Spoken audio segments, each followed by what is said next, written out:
Hey everyone, before we get to the Fred Clarke interview, I want to let you know that I'm going through and I'm editing it right now. And for some reason, this was on a Zoom call, and for some reason, Zoom only recorded my face rather than the typical back and forth that we're used to with Zoom calls that I've done previously with Fred Clarke and with William Green, and then just every day for work. So I don't really understand what happened, but I just want to let you know that you're basically just going to watch my face, but you're going to hear both of us interacting. So it's kind of a weird interview. I don't know what happened. I apologize, but the information is still really good and still really valid, and Fred Clarke is still an awesome person to get to chat with. So I do want to share that with you, and I apologize for the weirdness. But anyway, the information is still good. Enjoy. Hey, y'all. This is Stephen Van Kampen-Lewis, and today it is December 11th. And Fred Clarke has been kind enough to join me again for another chat about orchids, of course. And for those of you that maybe don't know Fred, he is, of course, the owner of Sunset Valley Orchids in California, and he is probably the reason why Catasetums and their allies are really popular right now. And I've been growing them for about 15 years, and obviously Fred's been growing longer. And of course, Fred Clarkiara is named after Fred Clarke. But Fred also has a lot of Cattleyas, a lot of Phragmipediums. He's been doing some work with the Stanhopeias, and of course the Aussie species, the Dendrobiums and Sarcochilus, and some other cool plants that I'm sure I'm forgetting.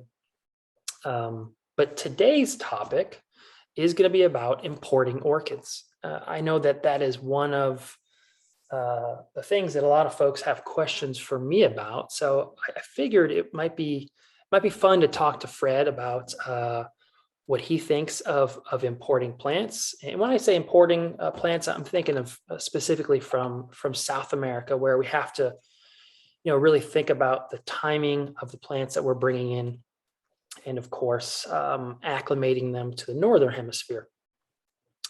So, Fred, but before we get into it, is there anything you want to say or? Oh, this is good. Howdy, everybody. Nice to be back. All right. And so I figured at first we would kind of compare and contrast how someone like myself, just a hobby grower, imports orchids versus someone like yourself, of course, who is a commercial grower. And for me, it's fairly simple. I just sign up to an email list, let's say from Floralia. I've been bringing in an annual import from Floralia for 3 or 4 years now. And, I'm on Stephen Champlin's list, and he sends me an email saying, hey, I will be in the United States on X, Y, and Z dates, and I can send you some plants. Here's the list. So I'll contact my friends. We'll put in a big group order and get, a big box of them. In fact, I did a video earlier in the year saying what $1,000 worth of orchids looks like, and it was kind of fun. And obviously, I can't afford $1,000, so really chipping in with a bunch of folks is a lot of fun. And when you do it that way, you don't really have to. You don't need the import permits. And so it seems almost too easy to do. What about yourself? What are some of the strategies and things that you have to go through as a commercial grower to bring orchids into the United States from abroad? Well, I don't actually bring in that many because I have what I need occasionally you do, and so I like to just piggyback on a commercial grower's order that he's already bringing in. The cost of CITES and the phytosanitary certificate and the inspection and the air freight and the clearing on the U.S. side and the duties and taxes. If you're not placing an order of several $1,000s, it's hard to. Those costs are quite high, and it adds quite a bit of expense to each plant. And so most of the commercial guys that are coming in now do what, as you described, they'll send it to the hobbyist, their hobby newsletter list, and they'll send it to the folks that they know, the commercial growers as well. And so I get a list from Steve also and a number of other guys. And so you just throw in with the rest, and then the cost then, those are fixed costs, right? It costs you a certain amount of money for the phyto and the CITES and the air freight. And so the more plants you can put in there, you spread the cost out across more plants. And so that works out good. And so, yeah, I do what you do pretty much. Occasionally I'll place a big order for myself, but not too often. Yeah. Yeah, that's interesting. I guess I kind of always assumed that maybe some of your brood stock, or maybe you would take trips. I know I've heard your lecture about visiting Australia, and some of the terminology that you were able to bring back, and I always enjoy that discussion. But Yeah. I kind of figured that some of your brood stock might be from far away lands. And some of it is. Australia is tough to export from. It's very expensive, actually, Australia, to ship live plants from. And there aren't a lot of people who do it because it's cumbersome. And it's very laborious. And so usually I'll get flasks from Australia. And the Australians, interestingly, are very comfortable with dealing with flasks. A hobbyist in Australia, it would not be unusual for them to buy a flask and grow plants. That would be a common thing. Where in this country, if you went to an orchid show, would you see a guy there selling flask to hobbyists? Probably not. But in Australia, you go to an orchid show and there'll be 2 or 3 people with flasks that are selling. So it's it's a little different because Australia is restrictive on importation of live plants and so forth. So the growers in Australia become accustomed to that, and it works both ways. So it's also much easier to ship flasks. Flasks aren't subject to CITES regulations. All you need is a phytosanitary certificate and a quick inspection that there's no fungal spores or mold inside the flask, and you can ship it that way. So it's also a high value, item in a very small footprint that doesn't weigh very much. So it also makes more sense economically to do that. And of course, for everybody who's watching, CITES is an acronym for the Convention on International Trade of Endangered Species, and it basically says that you can't ship endangered species between countries. And I know there are some folks that like it, and a lot of folks that say it could be improved in certain ways, and it could probably be improved, but it's far reaching. It's just not orchid plants. It also has to do with animals and all kinds of different things. So it's very broad, and most countries in the world are signatories to CITES. And so pretty much everyone abides by those regulations. And it is a little onerous. And in order to be approved CITES shipper, you have to, which I am, requires a lot of work to set that up. Once it's set up, it's not so bad, but getting there can be a lot of fun. I feel like paperwork. If you don't, it's treasury. And so it really makes sense to join these approved vendors who are coming to the United States with these boxes, and you don't have to go through the trudgery and the paperwork and get all that part of the importation. That way you can keep your hair. See, this is how I lost all my hair. That's how you lost. Yeah, trying to get CITES once. Yeah, exactly. But anyway, so when you get plants from the southern hemisphere, though, that's a completely a separate time of year, right? How much have you gotten from Steve? Have you ever gotten Catasetums from Floralia? I've gotten Catasetums from Bella Vista. Actually, that Nomos that I was showing you is from Bella Vista. Mm-hmm. And it's my understanding that Antonio Schmidt really prefers to send it to North America around May for Catasetums, because that's sort of the ideal time for that group in terms of dormancy and when they wake up and go to sleep. And what are your thoughts on that, about the timing? Well, certainly with Catasetums, you want to ship them in their early fall. and so when it's early fall in the southern hemisphere, it's early spring in the northern hemisphere. And so by doing that, in effect, you get a double summer. So the plants are just finishing their summer growth in their native country in the southern hemisphere. Then right as they start to go dormant, you get them delivered to Redland. In the case of Antonio, it'd be actually better to get them a month earlier, February probably, or March, I mean, or April. But so you get them in May, and then as soon as you get them, then it's already kind of, summer's already on the way here. And so you want to create the briefest dormant period as possible with the plants. So as soon as you get them, you want to get them hot, humid, and bright with warm nights, so that they quickly break dormancy and start to grow. Now, normally by May here in the northern hemisphere, you've already got your catasetums are waking up and you're getting close to watering. And so you've got a plant that's about 6 months out of cycle with your spring catasetums, but you've got summer coming again. So you give it a quick winter rest, you treat it well. And then what you'll find is the plant will lag behind your plants that you've been growing in the northern hemisphere. And then your stuff will start to go dormant, but the plants you imported still are reaching maturity. And so the best thing to do then is to try to keep the plants warm as you can coming into our winter, particularly night temperatures. Be nice to keep them above 65 degrees.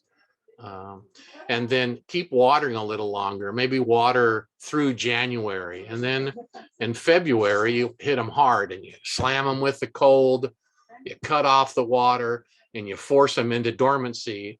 You give them a crash course of dormancy because you want that to happen so they wake up for the following season. So you want to cut off, another 3 months on them. And then the following year, they should be back in the normal cycle. But sometimes it takes another year. But it's particularly with large mature plants, but it certainly can be done. The trick is to, as soon as you get them from imported at Redlands, hot and humid, warm nights, then recognize that they're not going to go as dormant as early as your regularly acclimated plants. And so carry them on a little longer with warmth and water, and then shut them off in February, force them dormant so they break new growth as early as possible the following spring. And you should be back in a good cycle then. So when you hit them with that that hard winter, as you called it, would you be above, against, for, neutral on cutting the leaves off? I don't cut the leaves off usually, just because it's too much cutting of leaves off around here. I suppose you could, yeah, there's a lot of leaves. And so probably you don't need to cut them. It's more just give them all of a sudden go from those warm nights in January, and all of a sudden just slam them to 55 and, cut the watering way back, let the plants get really dry and cold. The days will still be short enough then that they'll feel winter. And if you're growing under lights, actually people who grow under lights might even have a higher benefit, because they could put a light on their new imports to still fool them that it's summer day length as well. So ideally, if you did have a system where you had a heat mat and you had lights, you could take your new imports, keep them at 65 at night, and then turn that light on and leave the lights on for 15 hours a day. And then in February, turn it down to 8, stop the watering, turn the heat mat way down, and that will definitely help your plants. And some of these from Brazil, depending on what you're getting, some are quite tropical, right? If you get denticulatum and some of these kind of things that are very, very Amazonia based plants, they might want to even just continue to grow. So you really need to hit them hard to give them that rest. That's an interesting technique, hitting them with that really hard winter. I'll have to try that on some of the ones coming up. I mean, I've got them in the greenhouse, so I kind of let them do their thing. But I like that idea, especially, when they start to wake up in May and they're lagging behind, and you have this one special plant, and then you have all this huge collection, and having those different. I don't like having special plants with special treatment. Yeah. So that's why you want to import about 20 at a time. So it's just not one, it's 20 of them. And you have such a financial investment in it that you're highly motivated to take care of those. If it's just one, well, it was only $20. If you Right. got $400 sitting over there, well, you might spend more time on it. Suddenly you care. Yeah, you care more, right? And so, but I find that, I usually, not so much lately, but I used to get more stuff back in the day. And when there were some newer discoveries, 20 years ago, that's when denticulatum and tigrinum and ceroides and kleberianum were all available and coming in. And so, I got, I think maybe 5 or 6 plants of each one of those way back in the day. And they came in recently dormant, and that's exactly what I did, is because they were expensive. They were, I forget, $50 a bulb or something. I had spent a lot of money on those. Oh, wow. And so, yeah, got them home, and I put them on a heat mat. So gave them summer and well into Christmas, and then started backing off. And then, yeah, they come around. You can do it if you live in like South Florida or something. It's more forgiving to bring plants, and maybe even Texas, because your summer starts a lot earlier than it does here. But certainly for us in California, our summer doesn't start till 4th of July. Okay. Right. I mean, no one goes to the beach until after the 4th of July.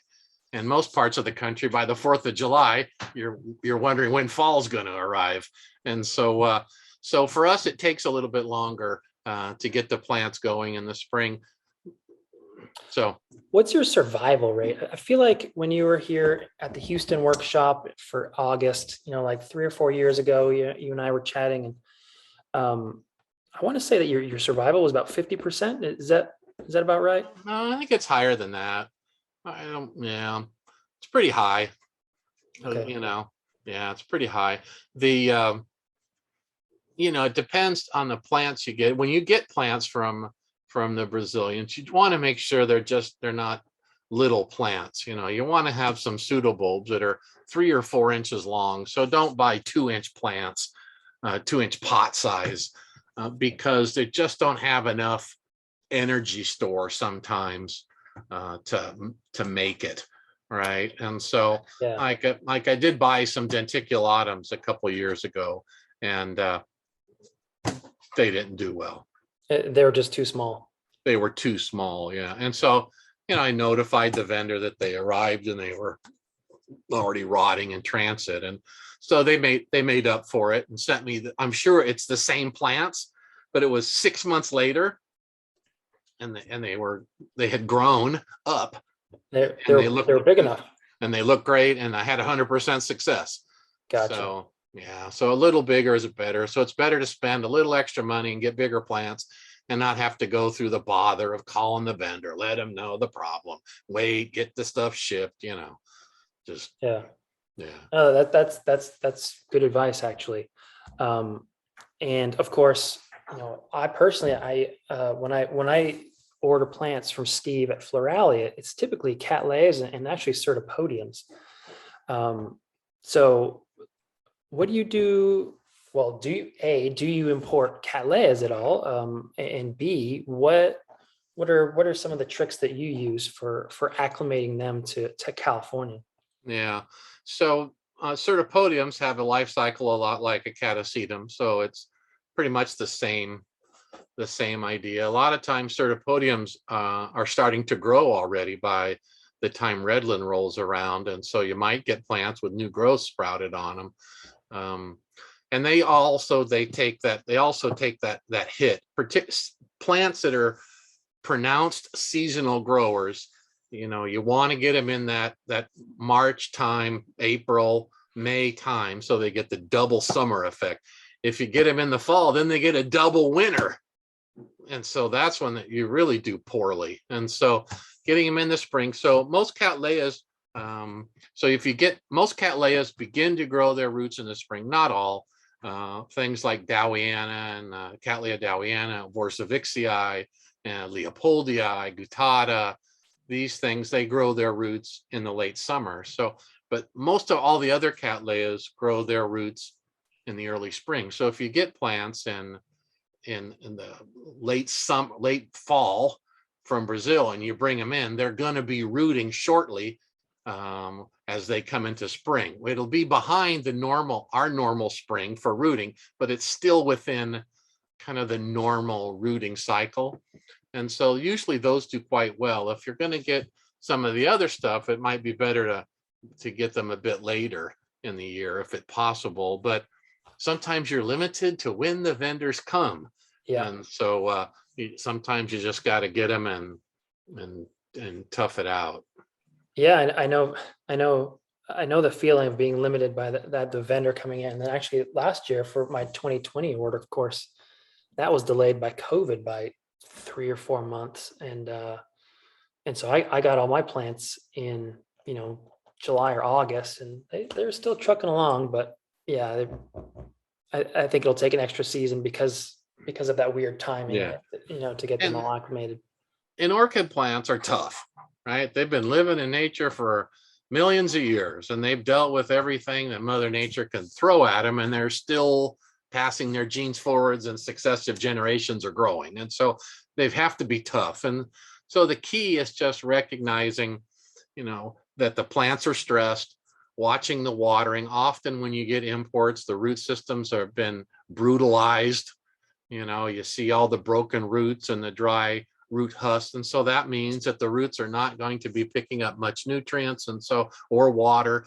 So you want to keep the humidity up around the plants, limit exposure to the bright light. So sometimes when you get plants, if they really look pretty rough, take a plastic bag and get some New Zealand sphagnum moss and get it damp and wring it out, throw it in the bottom of the bag, put your plant inside there, and then zip lock the bag shut.